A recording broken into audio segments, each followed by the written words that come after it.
Гөлназ Мөбәрәкшина улы Сәлимне балалар бакчасына бирергә әзерләнә. Шуңа сөйләшергә өйрәнсен өчен тернәкләндерү үзәген алып килгән. Монда махсус дәресләр аша бала башта сүзләр кабатлый, аннары сөйләшә башлый. Без бик яхшы сөйләшмибез, шуның өчен без монда йөрибез. Безгә монда бик ошый, безгә монда логопедлар, дефектологлар, безнең занятие бергә малайлар белән, ул безгә biz инде садикка әзерләнәбез шулай итеп. Буль-буль-буль. Буль-буль-буль.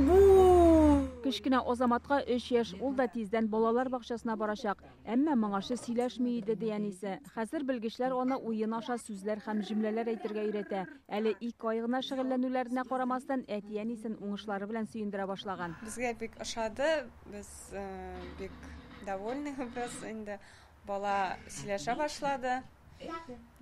Без бик рәхмәтле мондагы преподавательләргә. Апрель тернәкләндерү үзәгенә нәниләрне 4 яшькә кадәр инвалидлыгы булмаса да кабул итәләр. Бу программа 2001 елдан бирле гамәлдә, әмма аның турында бик күп кеше белми ди белгечләр. Бала сөйләшми, башкалар белән уйнамый, аралашмый икән, югары белемле мөгаллимнәр ярдәм итәчәк.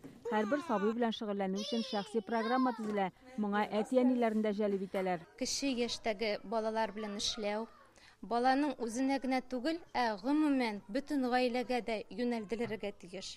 Чөнки ата-аналар баланың үсешендә актив катнашалар. Хәзер үзәктә 4 яшькәчә 15 бала йөри, алар 6 ай шөгыльләнәчәк. Айрым һәм күмәк дәресләр бар. Ранний старт это президентская программа. Бездә хәзер Россия президенты грантына тагын бер программа тормышка ашырыла. Аның нигезендә без үзәккә килә алмаган гаиләләрнең өйләренә барабыз.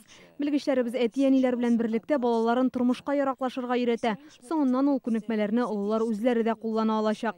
Шуңа әти-әниләр сабыйларында ниндидер тайпылышлар сизә икән, тернәкләндерү үзәгенә килсеннәр иде. Табиблар белән берлектә мөгаллимнәр ярдәме дә кирәк. Апрель тернәкләндерү үзәгенә килергә теләүчеләр башта яшәү урыны буенча табибка мөрәҗәгать итәргә тиеш. Ул белешмә биргән чакта социаль яклау үзәгенә чиратка басу зарур.